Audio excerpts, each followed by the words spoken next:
बिस्मिल्लाहिर्रहमानिर्रहीम। मोहतरम नाज़रीन, अस्सलामु अलैकुम। हमारे चैनल SZ यूट्यूब में खुश आमदीद। सबसे पहले हमारे चैनल को सब्सक्राइब कर ले और घंटी के निशान को प्रेस कर दे ताकि आपको आने वाली हर नई वीडियो का नोटिफिकेशन मिल सके। नाज़रीन, ये वाक़या एक पुरानी कहानी है जो अक्सर मुख्तलिफ जगहों पर लोगों के दरमियान सुनाई जाती रही है। ये एक ऐसे किस्से पर मबनी है जिसमें एक लड़की की मुलाकात एक जिन से होती है और ये वाक़या सुनने वालों के लिए इबरत और सबक से भरा हुआ है। ये कहानी एक ऐसे गांव की है जो जंगल के करीब वाक़ था। इस गांव में एक बहुत ही खूबसूरत और नेक सीरत लड़की रहती थी जिसका नाम आयशा था। आयशा अपनी वालिदा के साथ रहती थी क्योंकि इसके वालिद का बचपन में ही इंतकाल हो चुका था। आयशा न सिर्फ अपने गांव में अपनी खूबसूरती के लिए मशहूर थी बल्कि अपनी दियानतदारी, सच्चाई और नेक नीति की वजह से भी सब इसे पसंद करते थे। आयशा का मामूल ये था कि वो हर रोज़ जंगल के करीब एक खेत में काम करती और शाम को वापस घर आ जाती। वो एक गरीब खानदान से ताल्लुक़ रखती थी और अपने घर के अखराजात को पूरा करने के लिए मेहनत मजदूरी करती थी। एक दिन जब वो खेतों में काम कर रही थी तो अचानक इसकी नज़र एक अजीब गरीब शख्स पर पड़ी जो दूर से आ रहा था।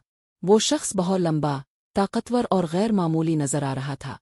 आयशा के दिल में अजीब सी खौफ की लहर दौड़ गई, लेकिन इसने अपने दिल को मजबूत किया और अपना काम करती रही। वो शख्स करीब आया और आयशा को सलाम किया। आयशा ने जवाब दिया लेकिन इसकी आवाज़ लरज़ रही थी। वो शख्स मुस्कुराया और कहा, डरने की ज़रूरत नहीं, मैं तुम्हें नुकसान नहीं पहुंचाऊंगा। मेरा नाम कमाल है और मैं इस जंगल का रिहायशी हूँ।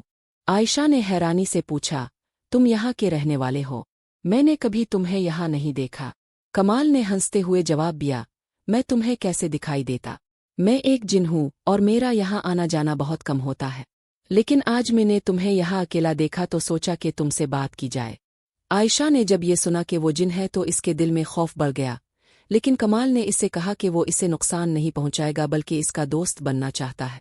आयशा ने पहले तो इनकार किया लेकिन कमाल की नरमी और दोस्ती की पेशकश ने इसे मुतासिर कर दिया। दिन गुजरते गए और कमाल अक्सर आयशा से मिलने आता। वो दोनों बातें करते, हंसते और कभी कभी कमाल आयशा की मदद भी करता। कमाल के पास गैर मामूली ताकतें थीं। वो आयशा के लिए खेतों में काम को आसान बना देता और इसकी जिंदगी में खुशियों का इजाफा करता। आयशा को अब कमाल के साथ वक्त गुजारना अच्छा लगने लगा था। इसे ऐसा लगता जैसे वो अकेली नहीं रही, कोई है जो इसका ख्याल रखता है। लेकिन जैसे जैसे वक्त गुजरता गया, गांव वालों को आयशा की तब्दीली महसूस होने लगी। वो ज्यादा खुश रहने लगी थी और कभी कभी गांव वालों के साथ बातें करते हुए अजीब अजीब बातें कर जाती। गांव के बुजुर्गों ने इससे पूछा कि क्या मामला है, लेकिन आयशा ने हमेशा ये कहकर बात को टाल दिया कि वो ठीक है और इसे किसी किस्म की परेशानी नहीं है। एक दिन गांव की एक बुजुर्ग औरत ने आयशा से कहा, बेटी, मुझे लगता है कि तुम्हारे साथ कुछ गैर मामूली हो रहा है। मैंने तुम्हें कई बार खुद से बातें करते देखा है, जैसे तुम किसी से बात कर रही हो। आयशा ने हंसकर कहा, नहीं अम्मा, ऐसा कुछ नहीं, बस कभी कभी मैं खुद से बातें कर लेती हूँ। लेकिन बुजुर्ग औरत को आयशा की बात पर यकीन नहीं आया। वो जानती थी कि कुछ ना कुछ जरूर गलत हो रहा है। कुछ दिन बाद आयशा की वालिदा ने भी महसूस किया कि इसकी बेटी कुछ बदल गई है। वो रातों को जागती रहती और कभी कभी इसके कमरे से अजीब गरीब आवाज़ें सुनाई देती। एक रात जब आयशा अपनी माँ के साथ सो रही थी तो अचानक एक जोरदार आवाज़ आई जैसे कोई चीज़ टूट गई हो। आयशा की वालिदा ने घबरा कर आंखें खोली और देखा कि आयशा बिस्तर पर नहीं थी।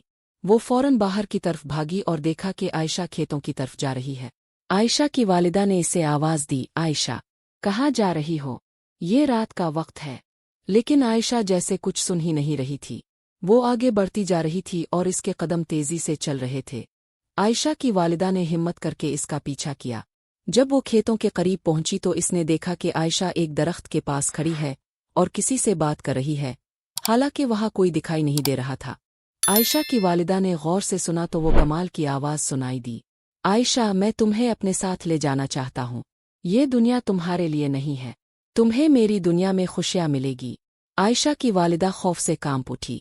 वो जान चुकी थी कि इसकी बेटी किसी जिन के कब्जे में है।